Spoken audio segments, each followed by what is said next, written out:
1993 season, the PPG pace cars leading the field around and down through the Corkscrew. The two Penske cars, Emerson Fittipaldi and Paul Tracy, at the front of the field as everyone is now set and ready to go.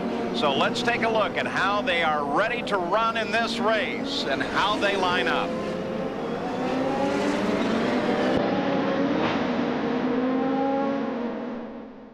Let's take a look at the 29 cars in the starting grid. On the pole is Emerson Fittipaldi, his 15th career pole with a new track record. Alongside his teammate, Paul Tracy, the winner of 4 races this year, all on road courses. In row 2, it's Nigel Mansell, the new IndyCar champion, and Danny Sullivan, who won this event in '88 again in '90. In row 3 is Ari Landijk, with his best start on a road course all year, and Mario Andretti, 4 times a runner-up in this event. In row 4, Stefan Johansson, who finished 3rd at Vancouver, and Mauricio Gugelmin, the first top 10 start for the Brazilian rookie. In row 5, Scott Goodyear, a runner-up at Nazareth 2 weeks ago, and Bobby Rahal, a 4-time winner of the Monterey Grand Prix. In the 6th row is Teo Fabi, who won the first running here back in 1983, and Unser Jr., who won at Vancouver a month ago. In row 7, Raul Boycel, who has 3 runner-up finishes this season, and Robbie Gordon, who ran 2nd at Mid-Ohio. In the 8th row, Scott Brayton, with 5 top 10 efforts this year, and Jimmy Vasser, who finished 3rd at Phoenix in April. In the 9th row, Mark Smith, a freshman from Oregon, and Scott Pruitt. In the 10th row, Eddie Cheever and Brian Till. Row 11, Willie T. Ribbs and Didier Taves. In the 12th row, Scott Sharp and Mexican Adrian Fernandez. The 13th row, Robbie Buell and German Christian Danner. The 14th row, Hiro Mashushna and Olivier Briard. And alone in last position is Dominic Doplin. And of course, with the exception of Stefan Johansson, they're out behind the pace car, and there goes Stefan Johansson, Jan Beekes. Yes, Paul, they changed the entire fuel pump. Unbelievable. Tony Bentonhausen clapping. Tony, that was unbelievable. You said, no way. You said that wasn't a couple-minute job, but that was about a 2-minute job. Yeah, it really surprised me. The guys really got in there. It's been a long year. Nice job, Tony. Let's go to Gary. Jan, we've been talking a lot on the pregame show about plans for '94. I want to show you quickly a piece of technology you're going to see in IndyCars next year. A new dash readout. And look at down in this business here. All the different numbers, the warning lights. It'll tell you when to shift. It'll tell you what your maximum revs have been, fuel pressures, oil temperatures. You can get a wealth of information from this screen. Here's the little computer that absorbs it all. And this is an astounding piece of data acquisition equipment right here, and along with the sensing devices over on this side, 96 different functions can be monitored, and they can be monitored to the tune of 10,000 samples per second. Millions of bits of information, Paul. So the field now moving around the course, and of course Stefan Johansson had a fuel problem that they got fixed very, very quickly. 84 laps, 185, nearly 186 miles, 300K, the race record at 103.6 miles an hour. Michael Andretti won here last year. Pole to the checkered flag. He is, of course, coming back to the IndyCars, but not here today. A very full field. This is always a favorite race for many of the up-and-coming road racers, again, because it's a time when they can show their talents. Who would have guessed that this is California? Skies are foggy, 55 degrees. Good air for engines breathing, but not really great for spectating there. Not good for spectating, but also good for downforce on these racing cars. Moist air creates more downforce and often makes them even faster. Here's another look at the racetrack. 2.2 miles, 11 turns. You do have racing room here. The elevation changes are spectacular. 14 stories high from the bottom of the racetrack all the way to the top of the Corkscrew. It's very difficult to pass up at the Corkscrew, but when we go in-car cameras, you will have tremendous pictures as we go to the sky, then to the bottom. Looking back from Nigel Mansell, the new IndyCar champion, and his car, as the rest of the field as they come behind him. Onboard camera in Danny Sullivan's car as well. Still very foggy skies out behind that machine. Unser Jr.'s car, looking backwards from his machine. Some of the onboard views we'll have today over the right-hand shoulder of Scott Goodyear, and you see Stefan Johansson come past as he is still seeking out his qualifying position, and no doubt wondering a little bit about whether or not the repair is total and effective. And Not the world's greatest picture, but still we'll clean it up. And you'll have a shot from Raul Boisel's car as well. One of those in the fight for points here today that could mean so much money and, in fact, prestige. There is so much at stake here. You could hear the emotion in Tony Bettenhausen's voice when he realized his crew had accomplished it and put Johansson back into his grid position that was so hard fought for. The final corner of the pace lap, the PPG pace car already making its turn off the course. The field under the control of the pole sitter, Emerson Fittipaldi, his teammate alongside Nigel Mansell, and Danny Sullivan closing up just behind there is the green flag at the start-finish line, and here we go. Through the first set of turns. A complete turn back now, taking a look back from Nigel's car as Goodyear and Sullivan and Lyondike in the fight. Sullivan and Lyondike side by side there. Mario Andretti comes in behind. Great start by Sullivan, but a tremendous start by Paul Tracy. He got just a half a car length on Emerson, and he began to move down. Emerson backed off, and Tracy had the line. There's Johansson. Johansson in the field right behind Mario Andretti. The car running fine to this point. We'll definitely keep an eye on that for you. At the front of the field, it is Paul Tracy, then his teammate Emerson Fittipaldi. We look at the rest of the field as they come up the hill through turn 5. They come now all the way to the top of the hill. And Paul Tracy makes his first pass down through the corkscrew. There's no doubt Tracy was disappointed after qualifying. He was in P1, position 1, until Emerson, on the very last pass of the checkered flag, grabbed away that pole position from the young star in Penske's stable. Coming around to the completion of the first of 84 laps, 186 miles. Paul Tracy, there is Fittipaldi, and look at the contrails with the heavy humidity come off of the rear wing surface of his car as he turns down into the corner. Testing is so vital. Emerson was the one that came here. Oh, look at Tracy, gets the wheels off on the outside. That's the dust and the sand that we spoke about earlier. But Johansson claws his way past Mario.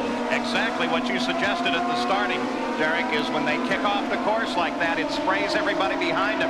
Was it a factor, though, in Johansson getting past Mario? No, it wasn't. Johansson already made the pass, under braking down into turn 2. Turn 1 is the little kink at the top of the pit straight, and that very tight left-hander is what we call turn 2. Paul Tracy leads here despite the wheel going off the course. The first time he has ever led in an IndyCar at Laguna Seca. The rest of the field as they came across the line.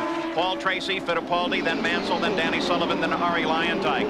Now it is Johansson, then Mario Andretti. There goes Guzman. Here comes Rahal down the hill. This is a 4-time winner at this course. One who knows it absolutely to perfection. And can he move up through the field? Everyone expects so. Rahal has had so much success here at Laguna Seca. He knows how to win on this racetrack. His quote after qualifying, look at Guzman, climbs that Hollywood car over the curbs. But Rahal was on the wrong side of 1/10 of a second. 1/10 faster would have jumped him 5 positions on the grid. The first 10 were all in the same second. Moving up in the order now to 3rd place, Nigel Mansell. Ahead of him, Emerson Fittipaldi. You just barely get a glimpse of him as both Fittipaldi and Tracy now begin to inch away from 3rd place, Mansell. Paul Tracy jumped on the green, made his move early, got past the pole sitter Fittipaldi, and leads here in the Makita 300 at Laguna Seca. And riding with Danny Sullivan as he climbs up the hill, currently occupying 4th position, makes his turn in, but take a look right behind him. There is Ari Lyondike. Again, one of the people whose job this weekend may be in fact showing off, because right now he does not have a full-time ride next season. And the cars are getting faster. The track surface is damp. I won't say it's wet, but not 45 minutes ago, the fog was so heavy and thick down on the racetrack. It actually felt as if it was raining a very light mist. So that actually has dampened or moistened the track surface. The more the cars run, they dry it very, very quickly. Fastest lap of the race so far is Paul Tracy, 72.9. That is 2 seconds slower than he qualified. So Danny Sullivan and Lyondike continue at it around the course. This is the key battle at the moment. Front of the field, Paul Tracy running without opposition, a full 3 seconds already ahead of his teammate Emerson Fittipaldi. Lyondike has been very, very fast all weekend here as he still chases Sullivan. Lyondike on the unemployment list as of Sunday evening because he does not have anything firmed up, even though Chip Ganassi would like to retain his services for next year. But Lyondike going out on a very strong note. Look at this. Lyondike took a look to the inside. Conventional line running into that corner. There was no room there, so Lyondike stays back for the moment. Struggled so much with this Target Scotch Lola until Morris Nunn came up with rear geometry design changes that they put on for Mid-Ohio, and suddenly Lyondike was vaulted right up into that leading group. So Mo Nunn now working with Julian Robertson, who earlier this year worked with Raoul Boesel. So both of those engineers now working on Lyondike's car to very, very good effect. They climb to the top of the hill. You got a glimpse there of Johansson currently running in 6th place just behind him. So this is a very tight situation on the course. Sullivan, then Lyondike, then Johansson, and then Mario Andretti, who's still in this fight as well. Let's go pit side again, Gary Gerald.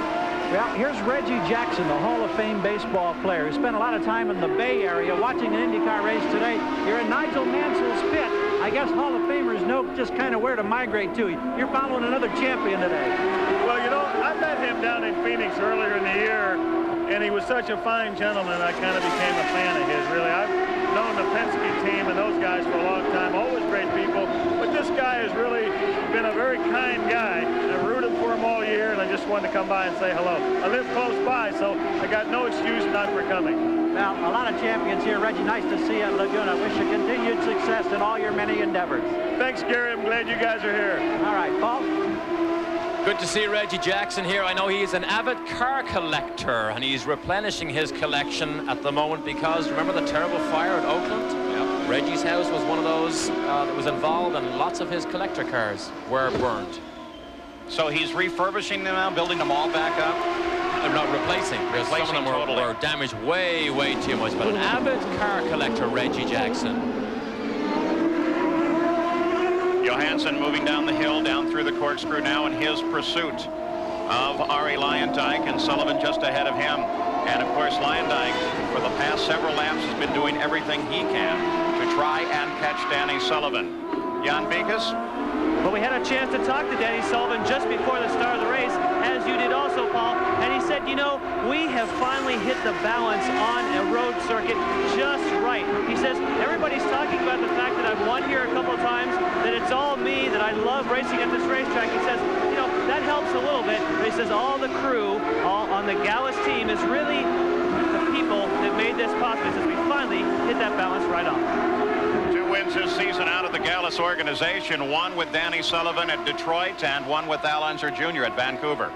And Danny told me this car is so sensitive that if you do unload it out of your transport, and it is fast, you daren't make big changes to the chassis. You just make tiny, small changes, because if you make big ones, you stand such a chance of totally losing your setup, and sometimes you never actually find it and get it back again. You can see Al Unser Jr. as he comes down the hill running in 11th place. You see kind of a gap that exists between the Lyondike-Johansson-Sullivan confrontation and then this whole group that is running totally together. Now, Al Unser Jr. has all but admitted that next year he will be driving for Roger Penske, and in doing so follows in the footsteps of his uncle Bobby and, of course, his father, a 4-time Indy 500 champion, Al Unser. That will be a very interesting marriage. The Unsers have done very well with Penske in control. And although it's not official yet, it probably is one of this year's worst kept secrets that Al Unser Jr. will move to that Penske. Look at the smoke out of the back of Gugelman's car when he gets on the brakes at the end of that straight into turn 2. Gugelman will keep a close eye on that, but that's not a good sign when you see that smoke when he comes off the throttle. This is 2 cars behind now, Goodyear, Rahal, and Gugelmin. So they are on the flat, the lowest section of the course. A right-hander here. They set up over to the left, swing back to the right, and then they begin the climb up the hill as Goodyear closes on Rahal. Rahal closes on Gugelmin. Well, you see Goodyear hit the curb on the inside. You see it drag the steering wheel out of his hand, knocked his head around a little bit. But how different it will be next year to watch Scott Goodyear in the red, white, and blue of Budweiser as opposed to the very familiar blue and silver of Mackenzie. And there are 9 cars running right together in single file as they come down that hill and drive through the dip. Following Gugelmin, who runs in 8th place, all the way back to 16th place Scott Brayton. They are lined up almost nose to tail. Very unusual for a road course for the IndyCar. Slowest corner on the racetrack. 3rd gear, 45 miles an hour, and then the blast of acceleration up to just under 170 miles an hour before they jump on the brakes here for turn 2. Jan Beekes has a report on what's wrong with Gugelmin's car. When you saw that smoke come out from underneath the car, it turns out that they're running the wood called jabrock underneath the car. A lot of people are running aluminum, but they're running the wood. So what happened, Derek? The car's very heavy. He got on the brakes, the car dragged, and that was actually burning wood that you saw on that smoke. The interesting thing about jabrock, that burning wood, when you run at a super speedway like Indy, the driver can actually smell the wood burning as he runs along the ground. Yeah, but that's exciting, the first time you take a whiff of that and get on the radio and say, whoa, wait a minute. Sounds like you're cooking mesquite here in my cockpit. At the front of the field, Paul Tracy, Emerson Fittipaldi is second, 3 seconds back. That position has essentially remained unchanged in terms of position and relationship. Mansell continues to occupy 3rd, and then Danny Sullivan in the rest fight. On board the Delco chopper today, piloting Rick Schuster, cameraman Steve Koster, both up from Los Angeles. They're going to give us some great shots, especially as they come climbing up this hill today from the Delco chopper. Look at the camera hanging out one side there, and they can control that totally by remote control inside the chopper. They got the doors off today. I don't think so, Derek. I'm happy to be down here. Here's the shot as they climb the hill along with the helicopter. All the way to the top. And right here, it's 3 stories of a drop. Right there to the next turn, which is a left-hander. This can be flat in qualifying. You listen to Goodyear, it's not flat. Down the bottom of the hill, 5th gear corner. Gugelmin hanging on well ahead of Ray Hall and Scott Goodyear here. Gugelmin currently running in 8th place. Ray Hall 9th, Goodyear 10th. A little space back to Unser Jr. and Teo Fabi. They continue this lineup and continue to be very close competition and running well ahead of the record. The track record here, 103.6 miles an hour. They're averaging, that is, Paul Tracy is averaging 108.7 miles an hour. Jan Beekes? When you're talking about Scott Goodyear and you're watching him on the in-car camera, he had an incident where he went off course and bent the suspension on Friday. Then what happened was that was the latest updated suspension that Lola is using. They had to fabricate parts from Speedway configuration. In other words, they have all new suspension arms that change the roll center, change the caster, and also change the actual caster, and all kinds of stuff there, Paul. But anyway, they had to completely rebuild that car because no of those update parts are available. He sweeps down the hill again. The good news, as he climbed the hill and the camera was pointed skyward, is you saw some blue skies and the fog drifting away.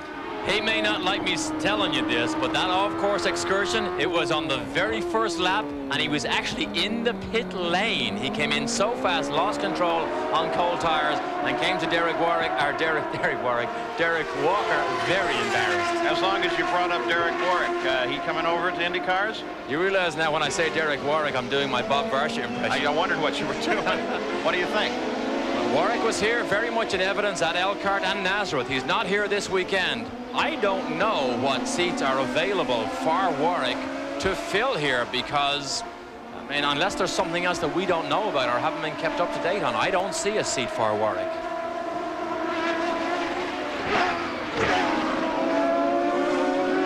Fight continues. You saw the interval. We move back. There is that group coming through. Unser Jr. chased now by Teo Fabi. That's an ongoing battle for 11th place. Ray Hall climbs the hill. Goodyear right behind him.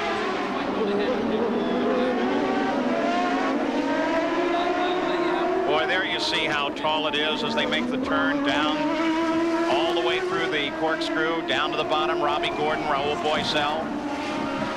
Gordon blew an engine after 2 laps in this morning's warm-up, was very unhappy, so had no real quality time on full tanks. Another man who had a very big crash here on Friday, destroyed A.J. Foyt's primary car, and the car he's in now is actually the 92 Lola. And Danny Sullivan now starting to worry. 3rd place, Nigel Mansell. Let's just stay on board, watch and listen. 2 masters of the craft here. uphill run.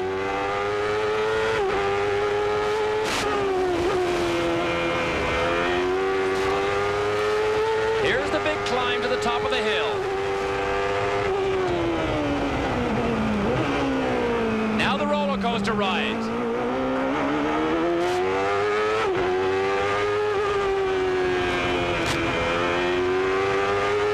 Still going down. This is 5th gear. Hang on. Slow it all down to the hairpin. 3rd gear, 45 miles an hour.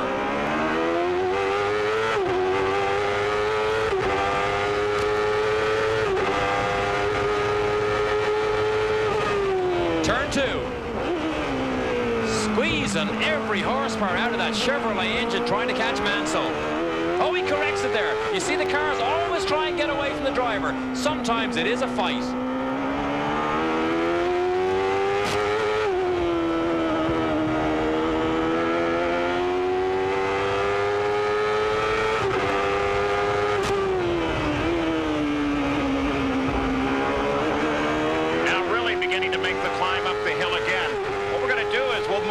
To Nigel Mansell just as he gets up to the top of the hill. There he is now, just about at the top with Sullivan following him. What's that you hear rubbing the ground on Mansell's car? Is that a rubbing strip?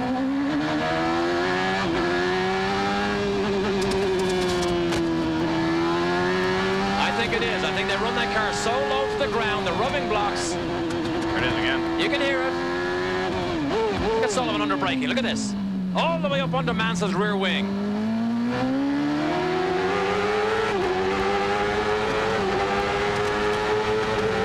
So they continue to contest for 3rd position. Mansell, Sullivan, and Lyondike is just behind Sullivan as well. While Paul Tracy and Emerson Fittipaldi continue to pull away. But look at Danny. He is right on top of Nigel now. Sullivan looks quicker. He looks faster at the moment. Look at him fight the wheel again. Turns right. Little correction back on the power. This is difficult here. It's 5th gear. Great run by Sullivan here. So now with 16 laps complete in the 84 lap scheduled distance, it is still Paul Tracy out in front, chased by his teammates. They continue to fight for 3rd place, and look how they've stretched away from the rest of the field. And here comes Rahal making his move on Gugelmin. Rahal past Gugelmin. Now Unser Jr. closing in. Scott Goodyear making his move as well. Gugelmin could be in trouble.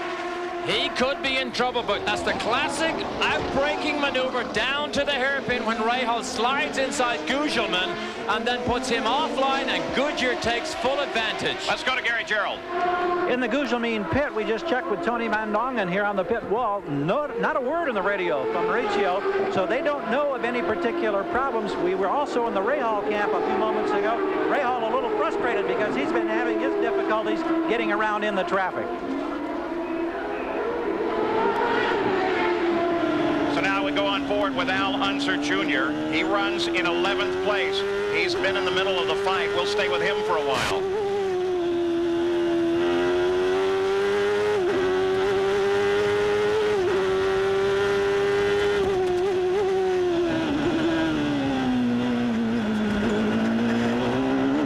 Remember, Al Jr. saw his weak point. It was down at the hairpin.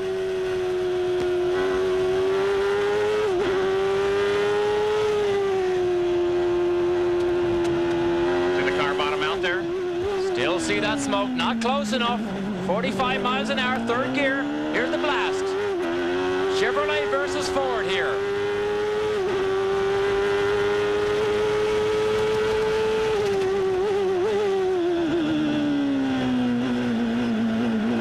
Look at this, right behind him, right under his rear wing. Little Al now has his chance. 2 right-handers lie ahead. Probably his next big move can come at the top of the hill. We'll see what he does. There's that second right-hander. Back around to the left now. He begins the climb. Teo Fabi is right there too. 10th, 11th, and 12th, but there are fights all the way down through this field. Sweeping left-hander up toward the top. Corkscrew is next. Unser Jr. is not in attack posture here. Will he be at the bottom when they come back down to that right-hander? That's where he made the move earlier. The fog drifted across as we look from the Delco helicopter. And no. Positions remain the same. They remain static. Now he can get him under braking here if he really jumps on him. He wasn't close enough. In fact, he needs to be closer before he gets into that braking zone. Back on board. The engine screams on the brakes. Hear that almost an over rev as he down changes. Oh, hear the wheel spin. Wheel spin from that car.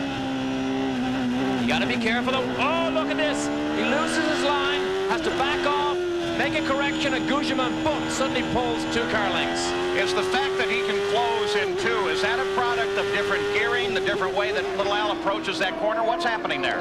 His car may be just a little bit more stable under braking than Gugelmin, but that's where it is a little bit more stable. You can see through the corners, he actually had some trouble. Gugelmin, you can see him actually bottling as he heads down into turn 2. So perhaps that is just exactly what's causing his problem and allowing Unser Jr. to close in. Look at Ari Luyendyk as he's lined up behind Sullivan. Johansson is there as well, but Mansell is just in front of this battle. And look at Luyendyk. He tries a whole different line down the inside, and it works. Luyendyk moves into 4th.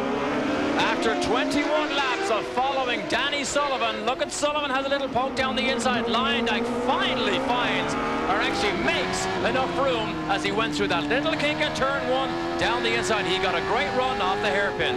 That was a matter of him forcing his nose into position and making room for himself. Now Sullivan is in a battle as well. You saw just a glimpse of the nose of Johansson's car come up on the right. Now he moves to the left. Oh, Johansson stuck his nose down the outside under braking, which is virtually impossible. But all he was doing was telling Sullivan, I'm right here, and I'm going to turn the pressure up. So Sullivan needs to look out when they get to the bottom of the hill and to the left-hander turning onto the pit straight. Jan Beekes, a report on Mansell? Yes, that's right, Paul. He is dropping back a little bit and has radioed in that he's experiencing some understeer. The crew says just hang in there during the pit stops. We can make a tire pressure change and get that car back the way you want it. At the moment, that's why he's dropping back. We're on lap 22. Jan Beekes, where are we going to see those first pit stops? Well, we know for Mansell in particular, that'll be 8 laps from now. On lap 30 is when we'll see him here. So if he can hold that position for 8 laps, the crew is confident with a front tire pressure change, they can get that car back to neutral. So now Danny Sullivan under heavy challenge by Stefan Johansson. We get an opportunity to look back at a replay of that pass of Luyendyk past Danny Sullivan. 21 laps he hung on. But here it is here. Sullivan, or Luyendyk got a great run. Now he squeezes down the inside. In fact, he's in on the pit lane. Gets inside Sullivan. That's it. It's all over. He has the position. Within 2 laps, he has drawn away almost 2.5 seconds from Danny Sullivan. Almost puts you in mind of Nigel Mansell, the way he approaches that corner too, like totally offline. You run down into the corner. You don't really care what the approach is. You just kind of gather it up before the apex. Mansell's lines are definitely different than a lot of other drivers. Jan mentioned understeer earlier. Understeer, of course, is the common international term. Push is the American term. Literally means you arrive at the corner, turn the steering wheel, and the car just wants to plow or push straight on. It can slow down, slow the racing car down quite a bit. Ari Luyendyk now sits in 4th place, chasing Nigel Mansell. Ari is in a good position. He has never finished better than 6th on this course. Yesterday, the kids from the drug awareness group DARE spending some time in the paddock with none other than Nigel Mansell, who took time out from a very busy weekend celebrating his championship to spend time with the kids. They appreciate it, and of course, it does a great deal of good. Willie T. Ribbs just took a quick spin off the course, and then when he did so, he buried the back wheels. And so now they call for a tow vehicle to come get Willie out of there. He spun the back wheels. They're dug into the sand here, and they're going to need the IndyCar safety team to pull him out. And this is the inside of turn 5. This is turn 4 here, one of the fastest corners on the racetrack. Willie T lost it exiting turn 5, spun to the inside rather than hit anything on the outside. It's interesting, you get this far on in the season and the drivers are so comfortable with the presence of the IndyCar safety team, who are the same people weekend after weekend. Look how close as that vehicle moved around the track. They just drift in and out of them, make them part of the corner, and go right on. This is a great battle here, Paul, because Mansell is losing a little bit of grip, and Luyendyk knows that. He spent 2 laps getting right up behind him. Now the chase really starts. You saw the safety truck off on the left-hand side there. Mansell this weekend has a new front wing on that car. They tried it at Nazareth. It was very successful, and they have found it to be beneficial and better here also. They were very careful about it at Nazareth, though. They're very sensitive to anybody else figuring out exactly what they're doing with the front wing. And, of course, that was their special wing, you may remember, at Nazareth, that they were absolutely believing that they have to make sure that that wing is on the car that they were going to end up in the race with while they were switching back and forth. At the front of the field, it is Paul Tracy. But now Emerson Fittipaldi is closed in to within a second of Tracy. Paul is due for his first stop at any time now. We are on lap number 26 of the 84-lap run. 186 miles, 300 kilometers. Paul Tracy has led from the green flag. In their confrontation, Tracy and Fittipaldi have pulled a full 21 seconds ahead of the third-place car of Nigel Mansell. A good view of him coming up the hill. And the cushion over Emerson that Tracy enjoyed, that he built up in the first 7 to 10 laps, has now been eroded away, and fastest man on the racetrack at the moment is Emerson Fittipaldi, just over 1/10 of a second faster than Tracy's fastest lap. Emerson's lap, 72.5. Tracy makes the turn onto the pit road, separate here, makes the left-hand turn up the pits itself, and Jan Vikas is there. Paul Tracy brings it to a stop, and he is trying to break the streak, Paul, of the last 5 years of a pole sitter winning. He wants to break that streak. We're looking very closely for any chassis changes. We don't see any. They've decided that Emerson Fittipaldi is going to come in 2 laps from now. Paul Tracy has got it at 14.2 seconds. Boy, he must be satisfied with that car. In and out, and he doesn't touch it. He doesn't touch it, which is always a good sign, but the outlap on these cold tires often is the telltale lap. Tracy is spectacular on cold tires. He joins the fray right in front of Mansell. This is for position here. Remember, this is for position on the racetrack. And don't forget Mid-Ohio, no love lost here. Mansell had hoped he could wrap his championship up at Mid-Ohio when he got in contact, and Luyendyk is right in there. He darts around Mansell, and Luyendyk picks up second place. The little confusion of the presence of Tracy, and Luyendyk took advantage of it, and he's there, and now here comes Sullivan. Sullivan tries to poke his nose alongside Mansell. Mansell won't have any of this. Sometimes your opportunity knocks as Luyendyk gets that car sideways. He's now trying to pass Paul Tracy, but Mansell was clearly held up by Tracy, and Luyendyk took the opportunity. Great move. When he is driven, Luyendyk can be an inspired racing driver. You saw it in his win at Nazareth several years ago. Are we seeing it here again today? As he continues his pursuit, Paul Tracy is just ahead of him, and we expect Fittipaldi in the pits at any moment, the leader of the race. It was great from the in-car camera. We saw Luyendyk shoots down the pit lane. He is in the pit lane, but you saw it from the in-car camera of Luyendyk poking his wheel down inside Mansell. Luyendyk makes that turn into the pits. The Ganassi team falls on the car. Johansson comes in as well. One of their strong points has been their pit work. This crew is exceptional. Change of tires, but no obvious change to the aerodynamics of the car. Here's another man who is happy with the aerodynamics set up now on fresh tires on all 4 corners, and he's back out. All of them very conscious that the speed limit of the pits is 80 miles an hour. You get it to 86 miles an hour, they're going to give you a stop-and-go penalty. Now the next pit we need to watch for is Mansell's. Luyendyk is back out right behind Robbie Buell in the MyJack car, owned and operated by Dale Coyne. Moves inside him, gets on his way. We wait, too, for Fittipaldi, who is the leader, due in at any second now. Paul Tracy came out, of course. There is Fittipaldi in, Jan. Fittipaldi hit right on the marks. Boy, Paul, he came screaming in here, trying to save as much time as possible. This is another Penske car that we're expecting to see no changes. The tires are on. Man, that was quick. Just waiting for the last bit of fuel, and Emerson Fittipaldi to be on. He's off, and he's out of here. 13.7 seconds, Paul. And you see Paul Tracy coming up the hill. Now, at this time, Fittipaldi's under the 80-mile-an-hour limit. If that limit didn't exist, you would have seen a whale of a drag race as they come out of the pits. Go to Gary. Nigel Mansell in for his first of 2 expected stops today. Tommy Wirtz not making any changes up front. Everything looks smooth and routine. He's trying to gain that position back that he lost to Arie Luyendyk through the work of his pit crew. We'll see how it translates when he gets back on course. Boy, look, both of them, Sullivan and Mansell. Mansell wiggling left and right as he applies the power, trying to get up to speed. You saw the celebration, the elation, too, in Danny Sullivan's crew as they got Sullivan out ahead of Mansell and continued their battle there. Luyendyk just coming down the hill now. There he is as he comes in behind Mansell, and he moves to battle for position. And you see what happened there. How sideways can you be in the pit lane and not lose it? But that has allowed him to get ahead of Luyendyk. But here's the battle rages. Luyendyk makes the move on Mansell, and Luyendyk is passed again. So Luyendyk moves into 4th, Mansell back to 5th. Boy, as they come off of these pit stops, we've seen some wonderful confrontation. Here was Mansell coming out of the pits. Drops the clutch, and watch this crisscross of the steering wheel. Sideways. Sideways again. Break away again. Look at this. 3, 4, 5, 6 times. Trying to beat Luyendyk, and he didn't quite pull it off. The question, of course, is going to be whether or not he ticked over that 86-mile-an-hour cap on the speed limit in the pits.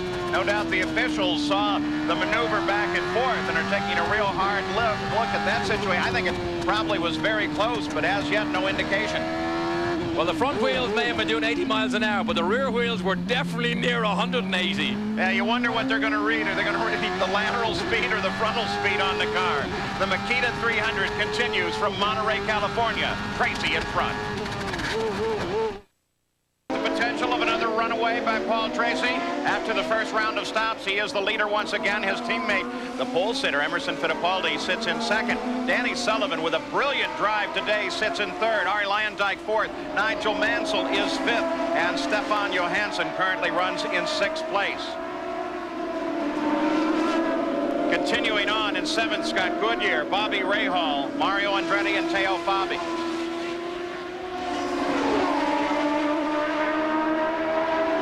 You can see that Goodyear got the better of Rahal during those pit stops. He was behind him before he went in. Now he is ahead of him. There has been a little bit of shuffling because Unser Jr., who's a little bit further back, has managed to claw his way past Teo Fabi. Looking back through the field now, here comes Mario, Unser Jr. and Teo coming down the hill. And little Al, of course, full load of fuel. Look at him. He bottomed going into the corner, and then with that full load, got on the brakes very hard, smoked all the tires. And that is a scary thing to do down on that hairpin, because if you lock the brakes and you make a beeline for the inside line, you can T-bone somebody so easily. Believe it or not, sometimes the car ahead sees the smoke coming, and if he thinks it's going to be an accident, he'll actually move wide. Mario didn't that time. Change in weight on the car from when it goes in empty to when it comes out is well over 200 pounds. And if they don't set their controls in the cockpit for handling just exactly right, that race car can be very hard to handle. And Al Jr. is a master at making passes when the conditions are difficult. The conditions are more difficult on full fuel with cool tires not up to optimum working temperature.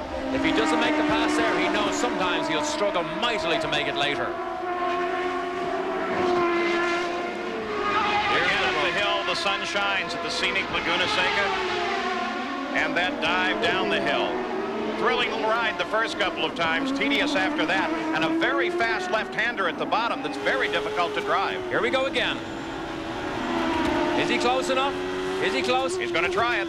Nope. Oh, you need to almost be side by side. See, Mario clips the curb on the inside. You got to be side by side with Mario if you're going to make a realistic pass. Look at Rahal. Rahal looking for that line that has worked for others today as he moves on Scott Goodyear. Rahal currently 8th, looking for 7th. There is racing room here, but sometimes you have to force the issue. And down into turn 2, you really have to force it sometimes. Rahal wasn't prepared to do that right there. Rahal uses all of the course and then some, continuing his pursuit of Scott Goodyear.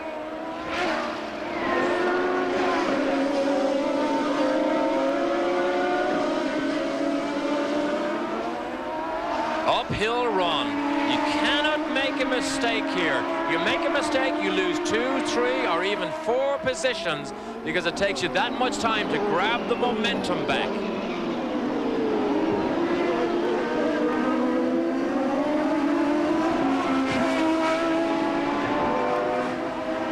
Fight broken off for the moment here. Let's go and take a look at Raul Boisel.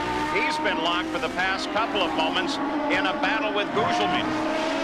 Gugelmin sits just in front of him. Now here we have an additional advantage. We have telemetry coming out of Raul Boisel's car. And this is real-time telemetry. What you see is what's going on in Boisel's Ford engine as we see it. Watch the speed on the right side climb up. 168, almost 170 miles an hour, and he's only 4 or 5 laps after his pit stop. Boisel not as fast, not as competitive as he has been in weekends past. The first session here on Friday morning broke the gearbox, lost an hour and a half of precious track time, and Dave Cripps, who is his engineer working on this car, said they just cannot catch up when you lose that amount of track time. Sapped on the little bit of Gugelmin's setup, put some of that onto Boisel's car, but really, as Cripps says, you need every lap you can get when you only have 4 short sessions. Boisel has not only his battle with Gugelmin, but he's also just about 10 seconds from going a lap down.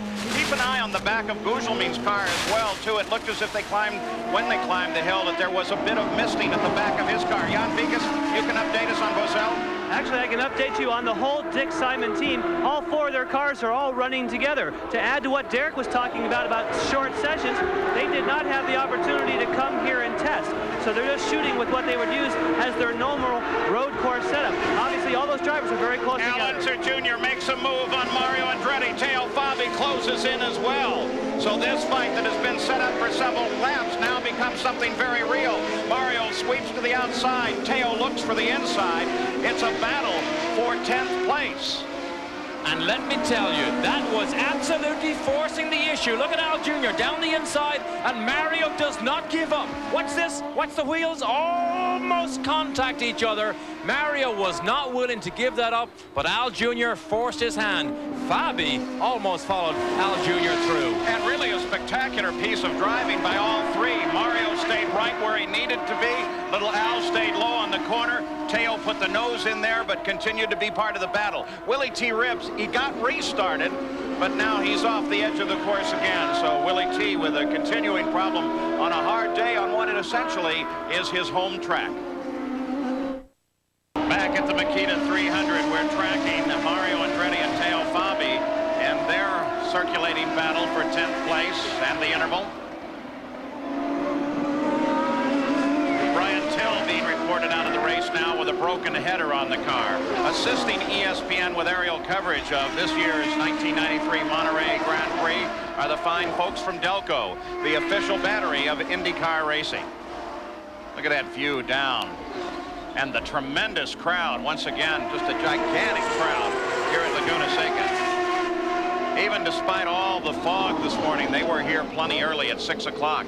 Scott Sharp there on the outside of the fight between Lyondike and Sullivan, and Scott's staying with that battle. Oh, I'm not sure he saw Lyondike. Oh, who's that? Jimmy Vasser in all sorts of trouble on the way up the hill.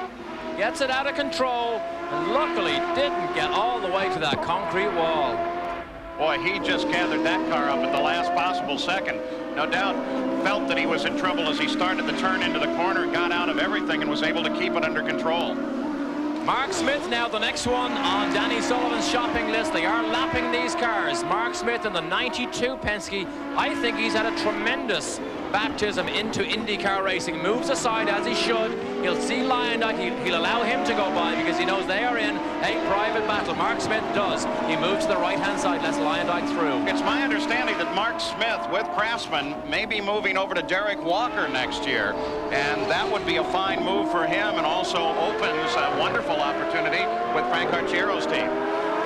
Another team and driver that probably haven't got the results they deserve. Mark Smith has been in the top 10 on many, many occasions, but he has suffered more than his fair share of gearbox problems. We take you all the way through the running order now at the completion of 38 laps. Again, the name that is most prominent, though not visible on the screen all that much, is Paul Tracy. That's because he's 11 seconds in front of the entire field with another terrific run. But let's just go back to Phoenix and remember when he had 2 laps on the entire field and then trouble. We don't hope that on him. It seems like there's been a great deal of maturing during the year, but we'll keep an eye on it. On board, Danny Sullivan. Oh, Fabi's out of control. And fortunately, Gordon sees it plenty ahead, but what about the rest? Yes, they all get a good view of him and are able to get out of the throttle as he gets back on course. Trying to get by Mario Andretti, forced the issue. That was turn 4, the very fast right-hander, but luckily he didn't stall the car. We saw him wheel spin away from that stop position. This now is a battle for position with Fabian Gugelmin. Dale Fabi was 11. Gordon got around him, then picked up the position and pulled Gugelmin into contact with Fabi. The tail end of that pack is Paul Tracy. So Tracy very close to putting a lap onto Fabi and Gugelmin. Well, we mentioned not so long ago that he was 10 seconds behind Gugelmin. Now look, he's right there. We get Ford telemetry out of this car as well. RPMs on the top, throttle position on the bottom, and of course the miles per hour as the speed climbs coming up the hill. Over the top, downhill now. 175 we saw. So you can see as this low drops, he's actually running almost 5 miles an hour quicker than Bozell was at that particular time. Mind you, that was only a 1-lap sample we took from Bozell. See the throttle? You can see him playing with the throttle. Now it's full. Changes gear. Off completely for the right-hander. That's where Fabi crashed. That's where Fabi spun. And gets back on the power again. But now Tracy about to pick his way through the back markers. Next one on his list is Bozell. And this is where Tracy must be so very careful as he works his way through the field. It's been a dangerous positioning for him in the past. Jan Beekes, you have an update? Yes, checking in with the 2 cars, Paul, that have gone off course. First, we checked with Jimmy Vassar's crew. We talked to Jim Hayhoe, the team owner. He says he called in. He said, I went off big time, but the car's okay. Same thing with Teo Fabi. Talked to Jim Hall. He said, he radioed in and said, yeah, I went off big time, but the car's okay. Both drivers saying not car problems, just getting too aggressive. Well, if the cars are all right, the question that has to remain is how much debris, how much sand, grit, and gravel got up on there. There's Tracy making his move on Bozell. So that course could be getting slicker and slicker in that corner. And where is Emerson? There he is. You can see it now. It's 7 seconds on the last lap. Emerson is losing ground to Tracy. Emerson still holds fastest lap of the race, but Tracy is running just a little bit faster as Emerson makes his way through some clouded, some tire smoke. The traffic is costing Paul Tracy, though, as we just rolled over the halfway point of the race. And right now it seems that Fittipaldi is able to close very efficiently on Tracy in this last lap. He trimmed 2 seconds off of Tracy's lead. And Danny Sullivan, after a superlative drive suddenly in the pits. Jan Beekes, what's wrong? Yes, we have a report that it may be a broken head, or at least that's what it sounds like from observers. Obviously, the crew is scouring all over the car trying to find what that might be. They're actually not looking in that area, though. They're looking up more towards the drive pulleys up on the front of the engine. As soon as we get a report, we'll make sure to let you know what the problem is with Sullivan, but a major setback for the 3rd place runner. Very costly to Danny Sullivan. Ari Leyendijk comes up and takes 3rd place, followed by Mansell and by Johansson. Piece of debris off the last corner. What that? Looked like a rear wing from Robbie Buell's MyJack car. I mean, it's so... Yep. Oh, no, it wasn't Buell. Scott Sharp has left part of Tony Bettenhausen's team on the outside of the corner, the last corner, which is turn 11. Gary Gerald has an update. Now, Derek, the wing, I believe, came off Scott Sharp's car. We're down here in the Penske pit. We looked up to see a car sideways, and suddenly the wing was flying in the air. It's now against the tire barrier, and as you can see, it's probably just off the groove. I don't know that they'll have to go to local yellow to retrieve it or not. Well, let's take a look at the car if we can again, because did it just fly off in position there? Exactly what happened. Look at Mansell right behind him. Johansson comes screaming past on the inside, as does Goodyear. And look how costly that was for Mansell, because now suddenly having to avoid that rear wing, he loses 2 positions to Johansson. Robinson and Scott Goodyear. It'll be a frightening moment for Scott Sharp as all that downforce needed in the corner suddenly goes away. Fortunately, it was a low-speed corner. The wing wasn't working that much. It was hard to see whether he actually had contact with somebody. See, you can hear Mansell grab those gears all the way down through the gearbox to third gear. Third gear might sound a bit high, but remember they use 6-speed gearboxes here. So third gear, in fact, is like a first or a second gear of years past. And of course, these engines pull so well from down low in the rev range, you actually can use a higher gear than you could use, say, 3 or 4 or 5 years ago. Mansell 6 has ground to make up now, but very soon the challenge will come from Bobby Rahal, a 4-time winner on this course, who closes in now just behind Mansell. Here's the view from his car as they went into the last corner. Watch the wing. Now what happened here? He turns in. Oh, I see what happened. Oh, it didn't come off accidentally. That's what it was. Mansell did a rodeo ride up over the top of Scott Sharp's car. Wasn't able to make the pass. Wheels contacted. I wonder, is Mansell's right front suspension now broken? Here it is again. It's under braking for turn 11, the slowest corner on the racetrack. Makes a commitment down the inside. Doesn't get close enough. Scott Sharp turns in, doesn't see Mansell. Up over the top, knocks the rear wing off, loses a couple of positions himself, and sends Scott Sharp back to Tony Bettenhausen for hopefully a spare rear wing, and he can continue. One incredibly lucky man, I would say, Nigel Mansell. That could have flipped the car right through the air. Behind Mark Smith, moves aside, Mark moves to the left, Mansell goes through. I'm looking to see, is there any damage on Mansell's car on that right front wing? I don't see anything, so it looks like it was literally just a suspension wheel-to-wheel contact, and we presume nothing is bent. Take a look at this onboard camera. We can study the suspension parts. They all look straight. Now, despite that contact, it looks like he's gotten away with it. I'll tell you how tough the Lola is. That's right. Tell you how difficult it is to win. The world champion in the Lola struggling to keep pace with these Penske's. And it's amazing how good he's been all through the year on the oval tracks where everybody else thought he might struggle. At the front of the field, it's still Tracy and Fittipaldi, 9 in contest, separated by 6 seconds. So we take a look at Robbie Gordon, now being worried by Teo Fabi.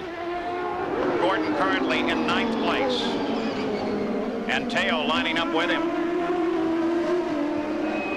And who's that tucked in behind? The leader of the race, Paul Tracy, all alone. His nearest competitor, his own teammate, 5 seconds back.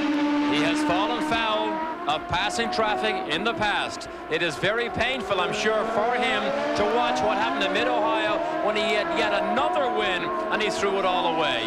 Jan Beekes is with Danny Sullivan. Danny, your 1993 season ended earlier than you hoped. What put you out? Well, it turned out to be an exhaust header, broke in half, and as you know, that just everything goes away. But it was good till then.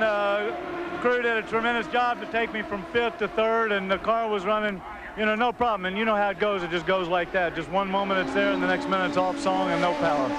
Thanks. Thank you. Paul Tracy looking for room. Danny Sullivan's first DNF in 10 races here at Laguna. When Danny says it all goes away when the exhaust header breaks, of course what he means is the turbocharger loses all its boost because it's no longer pressurized. And actually you can set fire to the bodywork of the car if you continue to run with a broken header. Hot exhaust gases pouring out of the opening that was not intended. That can very quickly set a machine on fire. Robbie Gordon continues to motor around the course out of contact now in his fight with Teo Fabi, and Paul Tracy continues to carve his way through the field, lapping almost everyone. Take a look there, Scott Sharp, new wing on the car. It carries number 16, the other car in the team, that of Stefan Johansson. Very quick replacement of that wing. Gary Gerald? Oh, we're very impressed with the way Tony Bettenhausen's second team went to work here. You have to worry about the bolts being stripped and how clean is the post going to be where that ring was torn off, but they made an amazingly fast change. They had to take a spare from Stefan Johansson's car, so keep in mind on the side of that wing it'll say 16, but it's still Scott Sharp in number 33. He's happy to be back out there getting some valuable experience. Yeah, but Gary, the problem may be is it doesn't look like the wing is on particularly straight. It is not on straight. You can clearly see there is something else bent in the mounting of that rear wing. But as he goes away from us here, clearly that wing is not on. But however, if it is secure, he will still get downforce from that wing. Enough anyway. Willie T-Ribs finally retiring from this race. No reason given for his retirement. And they keep Scott Sharp out. And on the race course, apparently they just want him to finish now. They're not anticipating coming in doing anything with that wing. Let's go forward in the field once again. 5th place, Scott Goodyear. Johansson should be just up course from him, then Lyondike, then Fittipaldi. Goodyear leaves this team at the end of the season. Thought the omen was that he was going to win this race because the last 2 races, finished 3rd, finished 2nd. He said he's got to finish 1st here. What a great way it would have been to end his very successful association with Derek Walker, but it may not be. Look at Rahal. Rahal right behind Mansell. 6th and 7th place. Jan, you have a report? Yes, speaking of Mansell, the champion right now is having difficulty with the same thing he did earlier in that they're having a push. The crew is hoping that when he comes in, they can make another change. The tire pressure wasn't enough. They're going to try front wings and some more tire pressure adjustments to get the push out of Mansell's car. That's why he's dropping back. As they came off of the last pit stops, Paul Tracy was a full 11 seconds in front of Emerson Fittipaldi. Fittipaldi's closing in. He's now 2 seconds back. If they get any closer, we'll jump on top of it. In the meantime, let's stay here. Well, we're back to the lead of the field. There is Tracy. We look for Fittipaldi. Tracy, I still say, has to be careful. He dropped the ball so many times this year. The very worst thing he could do as he closes in on Mario is make a mistake again.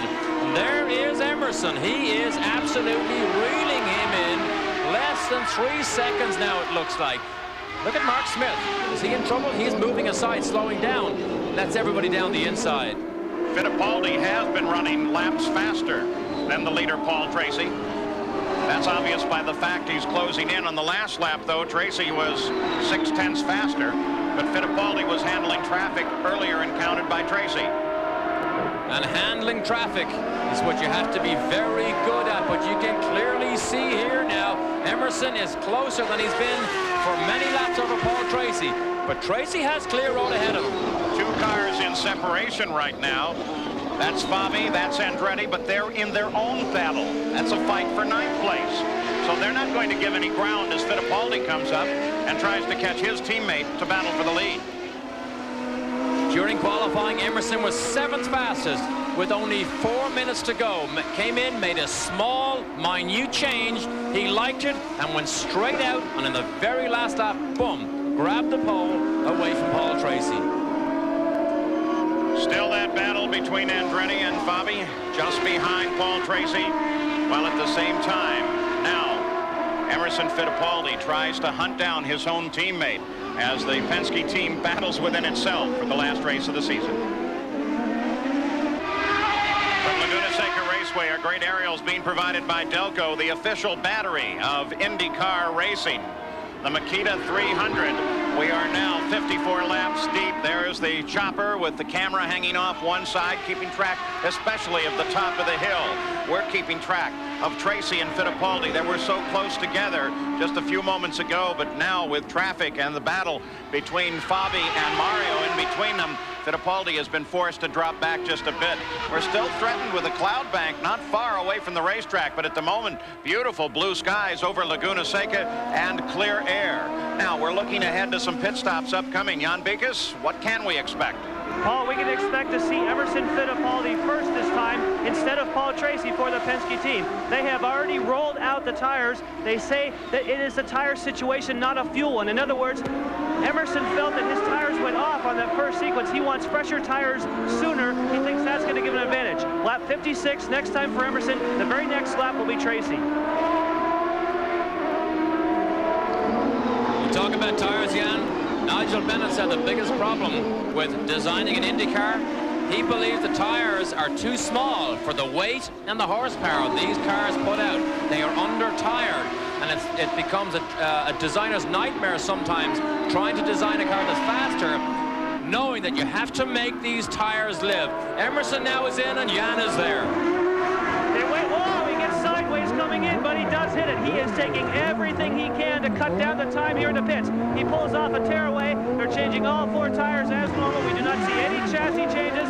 They're getting ready for the last few drops of fuel, and Emerson Fittipaldi will make his final pit stop in 1993. He's going to make it 14.9 seconds, Paul.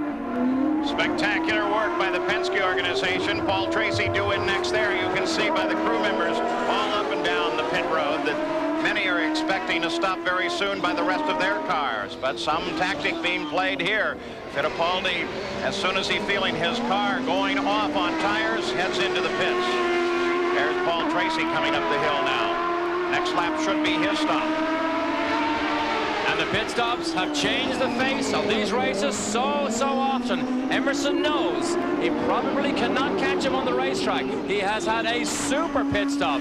Tracy is hoping for something similar. Of course, in the points fight with Paul Tracy dominating in this run, picking up the extra points already for leading most of the laps, has a pretty firm grip on 3rd place in the points. Scott Brayton gets in trouble, gets off, gets back on.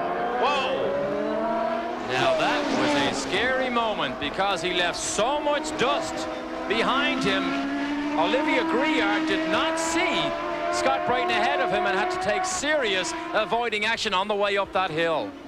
In that points fight, Tracy now has 3rd place. Rahal has managed to move into 4th place, and Bosell is 5th in the points. Emerson Fittipaldi, as he made his turn into the pits, take a look at that for twicking the back end around. Oh, that's almost parallel parking time there. Leaves black streaks from the rear wheels as he slides her in. And here's Scott Brayton's spin. Same place as Willie T. Ribs went off earlier. That is turn 5. But this is when it gets scary. Now, Olivia Griard behind him is unsighted. Bang! Turns to the left and just misses Scott Brayton. Very little distance, but great reaction time by Griard. So 57 laps are now complete. 84 laps the scheduled distance. Now look what's happening here, Paul. Tracy ran 2 laps on a light fuel load, hoping that will keep that advantage he enjoyed over Emerson. Jan Beekes. Well, Derek, yes, you're right. He ran on a lighter fuel load, but like we said, it comes down more to tires here than it does to weight. Emerson thought he wanted the softer tires sooner. Obviously, Tracy and Roger Penske at the controls decided this was the lap to do it. Paul Tracy underway, very quick stop, 14, just a little over 14 seconds, Paul. Tracy, under the speed limit, comes out of the pits, clear course. No one in contest as he comes up the hill and joins the rest of the battle. Coming in behind Rahal. The car I was watching for was Emerson. He obviously did not make up or did not gain a major advantage as Lyondike peels off down into the pit lane and Gary Gerald is there. Watching with the crew, Arie Luyendyk has never finished at this racetrack better than 6th. He's got a great opportunity in this one today as this crew goes to work. This should be the final Arie Luyendyk pit stop for the Chip Ganassi team. He's looking for a ride next year. He wants to show his skill in this one today. Waiting for the final bit of fuel. No changes on the setup of the race car. 16.8. It wasn't that fast, Paul. Taking every possible ounce of fuel he can. Stefan Johansson, who came into the pits in 5th place right there, too. They've got a problem, though. Finally, they get the car down. Right front tire could not just get that lug nut snugged up tight enough. Wasn't prepared to let him go. You could see the right front man said, no, no, no, wait. Now, is he going to have to wonder about that right front for a while, or do you assume that it's on solid? I don't know, but here's a battle for position right here. That's Scott Goodyear behind him. That is a battle for position. Goodyear has not made his stop yet. Oh, Scott Pruitt looks as if he's in trouble. The tow truck is beside him. Look at Goodyear down the inside. Look at Johansson at the same time. Look at this fight as it seesaws back and forth. It is a battle for 5th place. And here comes Cheever. He's not in this fight, but he'd sure like to join it. He's several laps behind the run of the race. A great move, risky move by Scott Goodyear in the McKenzie car around the outside of Johansson. Johansson is slowed down a bit, and Cheever takes the opportunity to also make a pass on Stefan. Cheever runs 16th. He's a lap behind the leader lap. Now with those pit stops, 1st through 9th, they're all running with the leader, Paul Tracy. So Goodyear, in fact, had made his stop. That was a battle for position. And how good they can be when you have one car on cold tires and another one who had actually enjoyed a full lap after the pit stop to get the tires a bit hotter. Here it obviously pays off for Goodyear. Certainly what the physics suggest. So Johansson goes in 4th, and he comes out in 6th. So that precious few seconds it took to tighten up that right front wheel has cost Stefan 2 positions. Mario Andretti making his last stop of the season. He was in 5th when he came in. The stop is costing. He's falling steadily backwards through the field. 12 consecutive seasons he's been with this team. Never in his career has he stayed with a team that long. And 1 more season to go. And Mario has announced officially now that at the conclusion of the 1994 season, he will retire from IndyCar racing. And he did make a statement before that he would like to spend his last season with his son, Michael. That's not going to be, because we know that Michael has moved to Ganassi Racing with the new Reynard. Running in 3rd place at the time he turned on to the pit road is Nigel Mansell. The PBG IndyCar champion comes in, and they are going to try to not only change the tires, but change the setup on this car. We'll look for a possible front wing change because the car is still pushing. There it goes. They're making the changes. Wow, a lot of turns on those front wings. He must have a big push. Nigel Mansell has the fuel, and he's got 14.8 seconds. So as Mansell roars back into the fight, Paul Tracy, after his final stop of the season, really has turned the wick up. He is running a good 3 seconds faster than Emerson Fittipaldi, who runs in 2nd place. Going for position 5th, 6th, and 7th is Johansson challenging Mansell. It's a great fight. It really is a great fight. Mansell is trying to hold off Johansson. Look at Johansson. This is the uphill run. He's trying to get down inside it, but it's almost impossible. And it's not just 2 cars in this fight, just behind Unser Jr. and Bobby Rahal. You can hear Mansell's car hit the ground. He's on a full fuel load, still rubbing on those rubbing blocks underneath the car. Right behind him is Little Al. You're on board now.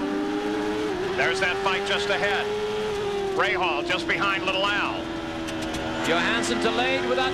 Oh, down the inside. Has a little look down the inside. Look at Al Jr. Tries to line up both of them. Johansson up over the top of the curb at turn 11. Now what a great race this is, and here is Paul Tracy joining in the middle of this fight. It could possibly be costly to Tracy because no one here is going to give any quarter. Here is Al Unser Jr. Again, that slightly unconventional line into the corner around Johansson.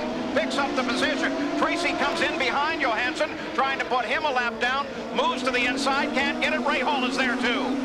That pass by Al Unser Jr. is so decisive. He absolutely forces the issue, doesn't get on the brakes until he's alongside the car that he's trying to pass, and then he works it out on his way to the apex. Tremendous move by Al Jr. Christian Danner being reported out of the race. Gearbox problems. Scott Pruitt is stopped on the course. Car would not restart. Gary Gerald. We're down here in the Tony Bettenhausen pit, and I tell you, this poor guy who used to drive race cars is just agonizing over the fortunes. You heard about how they had to change the fuel pump early. They got out. They thought on this last pit stop that they didn't get the right front wheel securely fastened. They were worried they'd have to make a 3rd stop. But after a couple of laps, Stefan said on the radio that the car was working okay. But Bettenhausen had just literally been chewing his nails down here, watching him in traffic. And as they came out of that final turn and down the front straightaway, Paul, everybody in this crew was up, wondering were they going to be able to complete that lap. Well, and looking here as they all compress down, Tracy sits in the middle of that. It's working to the advantage of Fittipaldi, who is closing in. He was 9 seconds back on the 59th lap. Now he's just under 5 seconds behind. Oh, this is a tremendous battle here. There's a long line of cars here. Mansell, Al Jr., Johansson, Rahal, all battling for position in a line. And in the sandwich is Paul Tracy. That's Rahal all over the rear wing of Tracy. And with Rahal there, just off the edge, we should very soon be picking up Fittipaldi. Take a little look to the right. Fittipaldi is now only 2 seconds behind Paul Tracy. Here he comes. There he is up the hill. Oh, this is a fight. Tracy, we said it earlier, cannot take too many risky moves. He has fallen foul of that earlier, but the battle ahead of him, they cannot afford to move aside and let the leader through because they're embroiled in their own personal fight. Thus far, 64 laps of 84, the scheduled distance complete. A particularly safe race, no major contact here. Some spins off the course, but nothing that matters. Gary Gerald. Interesting, the Penske team sending an emissary down here to the Bettenhausen pit, I think lobbying to see whether or not they could get Johansson out of the way to clear the path for Paul Tracy. Keep an eye on that in the racetrack, Paul. Well, at this moment, Paul Tracy moves alongside Johansson. Maybe it was a radio communication, but Fittipaldi is now just behind Johansson and very quickly should be in contact with Tracy. And the 393 Penskes are one behind the other here. Johansson's out of sequence. He's now a lap down. But Emerson has absolutely gobbled up Paul Tracy's lead when he got into this traffic jam. So Fittipaldi now looking to the inside. I wonder if the request was made for both Tracy and Fittipaldi. You would assume it was. Well, the difficulty is, how can Johansson move over? He's going to lose touch with Mansell. Cheever is not in the fight. He gets himself in trouble. Rahal passes Cheever.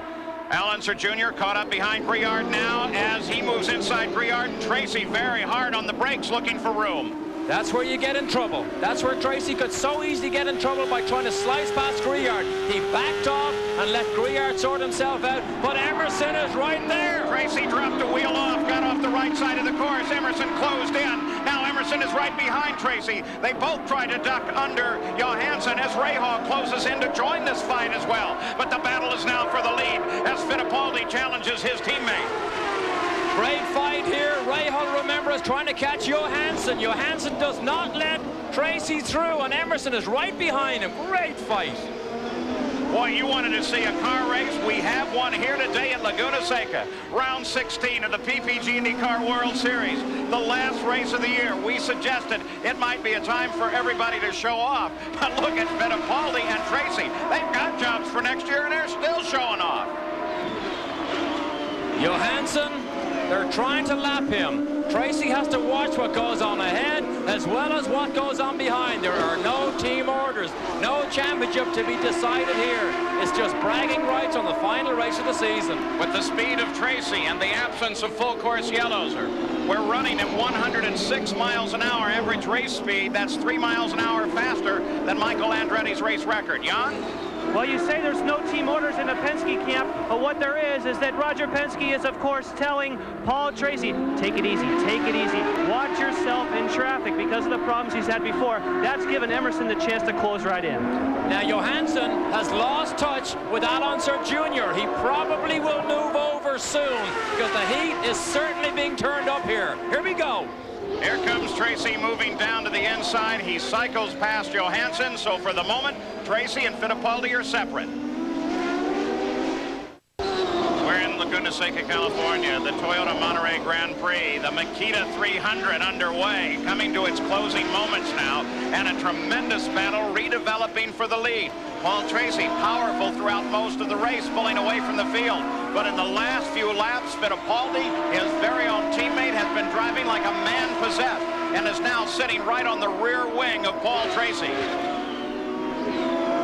Tracy holds off one of the most experienced men in all of motor racing. If Paul Tracy could ever achieve the accolades that Emerson had, he would have a tremendous season.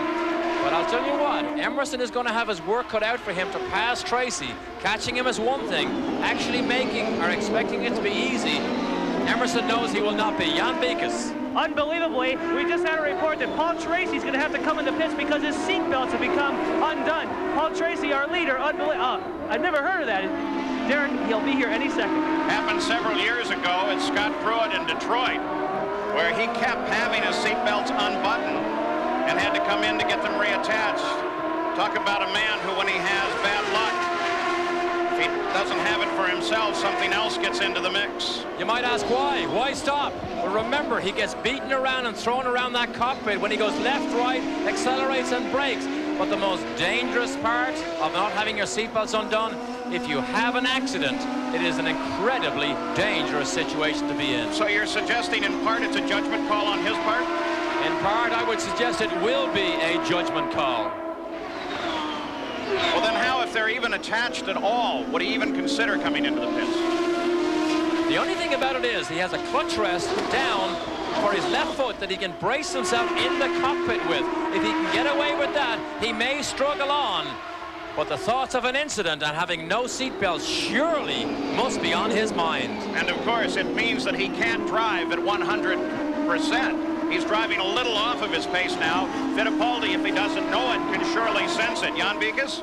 Well, you two hit it right on the nose, and that is that the decision will be Paul Tracy's. They say, live with it if you can, but if you can't make it, we'll hook it back up. It's in his hands right now. Remember, he drove with that broken ankle and won the race at Road America. He's a tough man in the cockpit. Key passing area, but Fittipaldi does not make the attempt. Still, he closes in. How does it happen? Well, very simply, there's a center buckle right on his belly button, and sometimes when the steering movements, if you cross your arms, your elbow can very easily hit that buckle that holds the seat belts together, and if it flicks it the wrong way, suddenly it opens all 6 points of that safety harness. Well, you know, you want a quick release buckle, but is there not a better design than that? Well, it's a seldom occurrence, admittedly. Right, and when you get to the corkscrew, or when you get in trouble, suddenly your elbows and your arms flay around a lot more than you're used to sometimes. And that can easily undo it. I've had it happen before.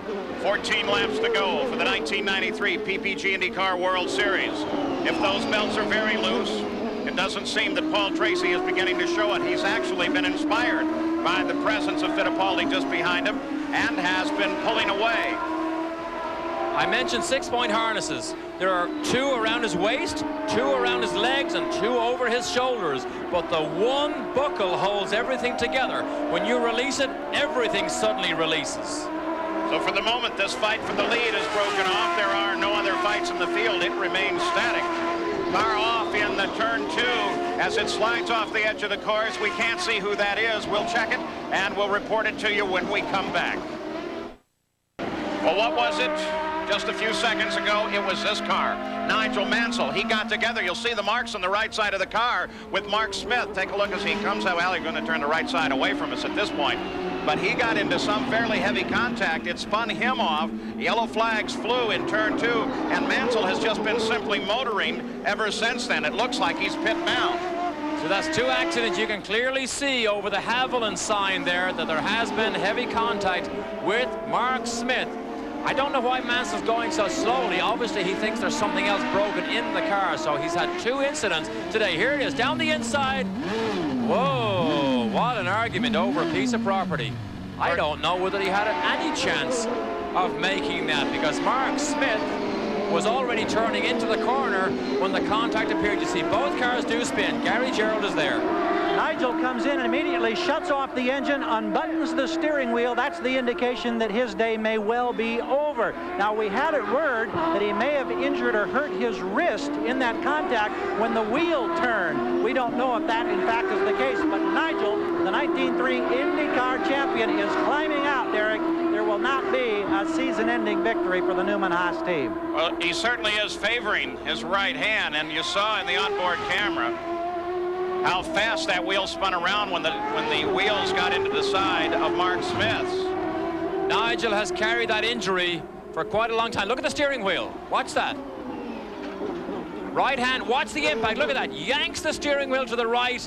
That's what would re-injure that already injured wrist, but I can't see how he was ever going to make it past Mark Smith on the line he was trying to get by him on. Well, he's been using a different line of that corner where he almost makes a turn way early and takes a straight run to the apex and gathers it all up down at the bottom. But in this particular case, Mark Smith was at the bottom when he got there.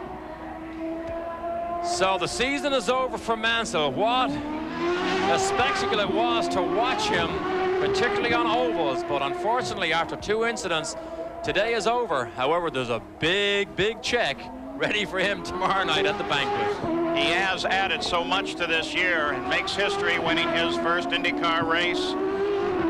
From the pole to the checkered flag at Australia, motors his way all the way to an IndyCar championship, and for 1 week holds both titles at the top of the world, the IndyCar champion and the Formula One champion. That hat that he wears is commemorative of that victory at Nazareth that gave him the championship.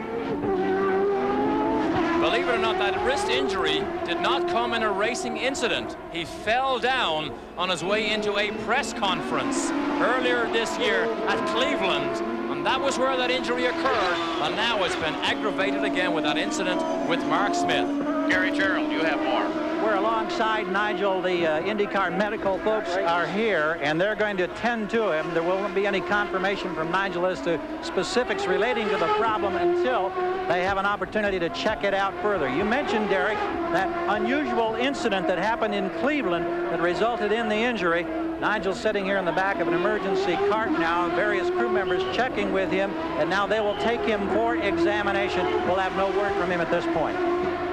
Nigel, who was so happy about the championship, in fact, felt that he was probably at the happiest point in his life over the past couple of weeks. But he leaves this track prematurely and with injury, though nothing severe. We'll get an update from the IndyCar medical people just as soon as it's available. That brings us back to the front of the field. Nothing truly changes. Fittipaldi is still challenging. There will be no golf tomorrow for Nigel Mansell, but he's already had 4 rounds at these glorious golf courses in the Monterey, Laguna Seca area here. So the order is Paul Tracy, then Fittipaldi.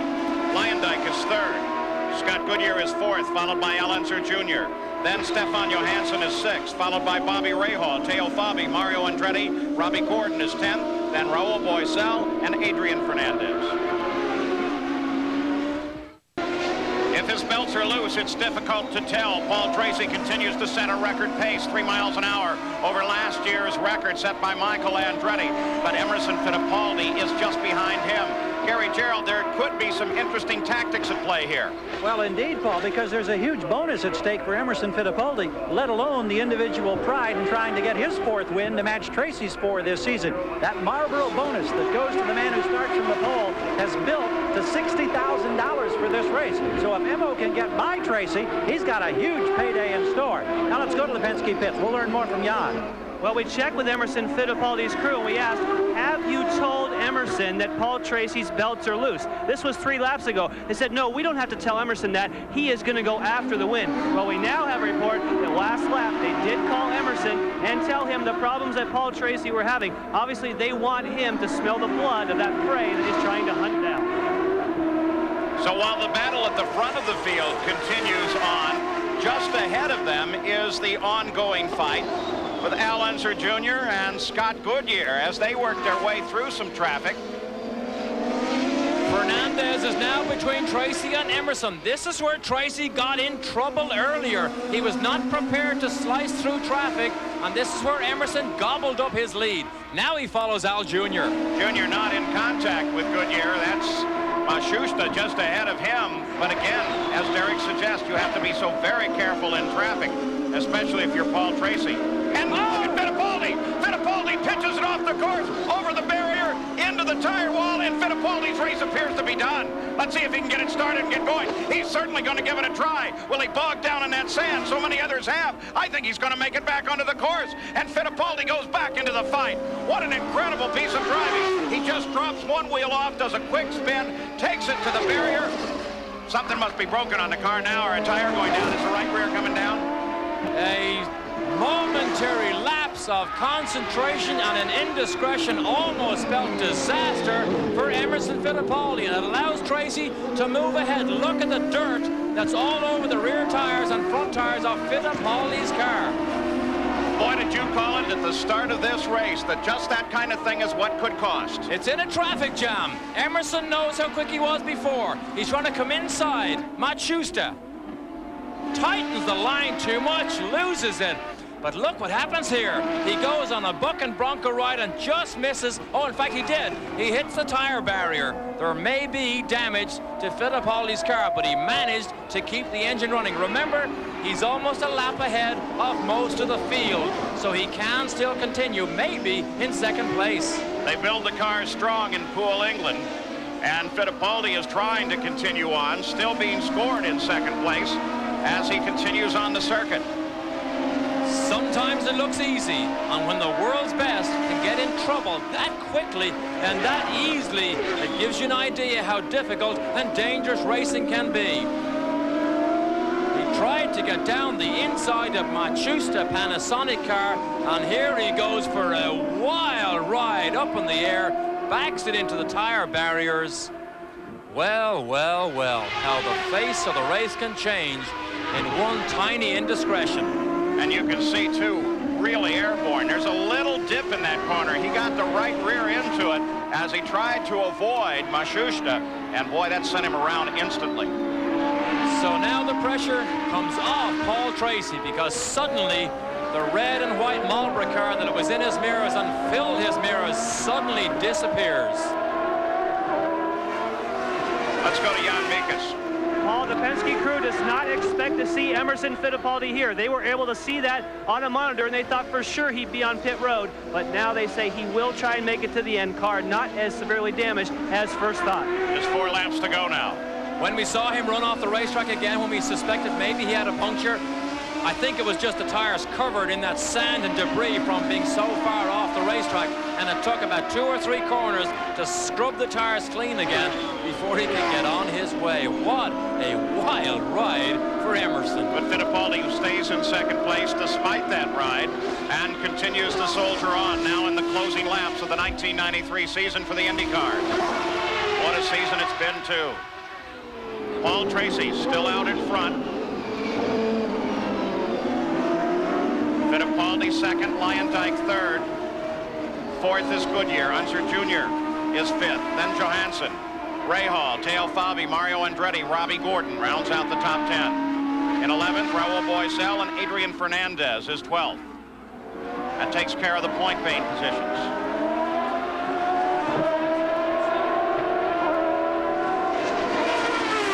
So the fight's over. Now it becomes a reliability run for Tracy, who's got those seat belts undone. That is scary. You can see there is damage on the rear wing of Emerson's car, but it didn't break it off.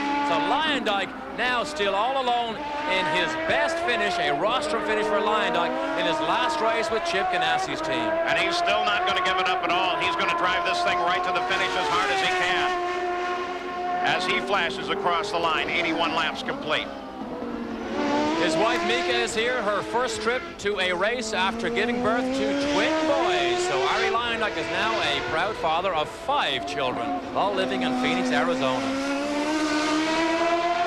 Still no report on Nigel Mansell and whether or not there's any seriousness to that right wrist injury. It didn't look like there was, but when that wheel spins around and the spokes of the steering wheel catches your hand, it can snap a wrist very quickly. He favored it at first getting out of the car, but then while he climbed on the emergency vehicle, he was seen to gesture with it, so let's hope he's okay. Lyondike had a great run in qualifying, managed to qualify 5th.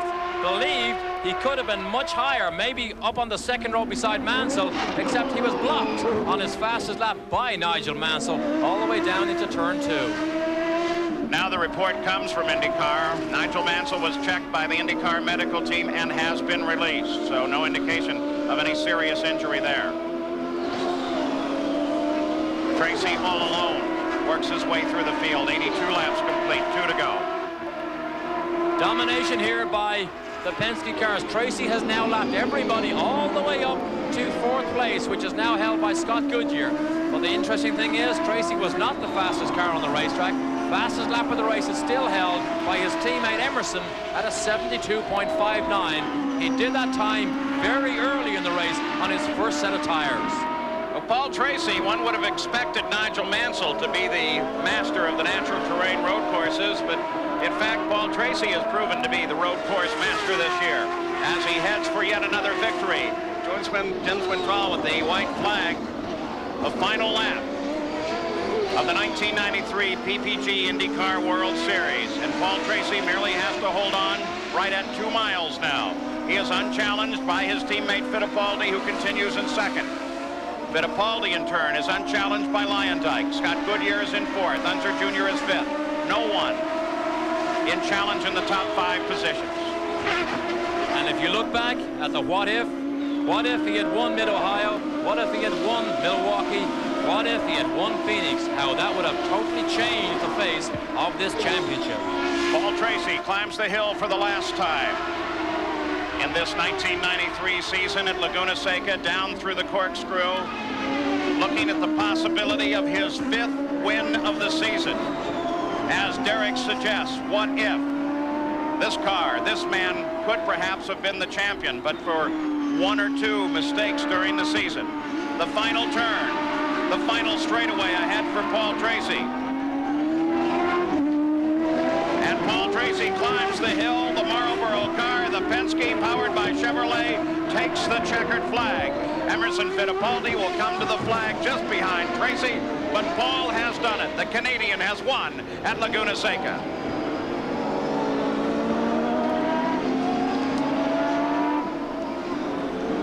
Paul Tracy rolls to a stop, the winner here at Laguna Seca in the Makita 300. And on the last lap, after he passed the checkered flag, he reached up and flapped out the right shoulder harness and took the last lap with the belts totally disconnected. Don't underestimate how difficult and potentially dangerous it is to complete those laps at racing speed with the seat belts undone. However, adrenaline overrode the danger possibilities. And second place, Emerson Fittipaldi is out of the car. The congratulations of the Penske team there as well. Paul Tracy won his first race this year at Long Beach. He's the winner here in the last race of the season. So young, so fast, and so good, Paul Tracy has taken the win. Now let's go to the Makita Power Tools winner circle with Gary Gerald. Well, Paul Tracy came out of the car, and what was the first thing that you said about those belts? Well, we caught that last group of traffic with about 25 laps to go. My belts came undone, and I was just trying to hold myself in the car under braking, and through the fast corners, I was almost falling out of the car. So I just had to, it was my call to either come in or stay out, and we decided to stay out, just keep going, and Emerson spun off the track, so I was home free. When you think about it now, though, you were taking a huge risk, Paul. Oh, a huge risk. If I'd have had an accident or something like that, it'd been a big problem, but I wasn't about to give up the lead that easy. I wanted to stay out there and get this last win. The fact that you now have 5 victories to match Nigel Mansell, he has a championship. Special satisfaction, though, in matching him a number of wins? Well, a little bit. You know, although we didn't win the championship, we've been able to match the champion's performance. And, you know, we look forward to next year with 94 with the Marlboro crew and really try to put a championship effort together. And some fantastic racing in the middle when you got in traffic and Emerson came right up behind you.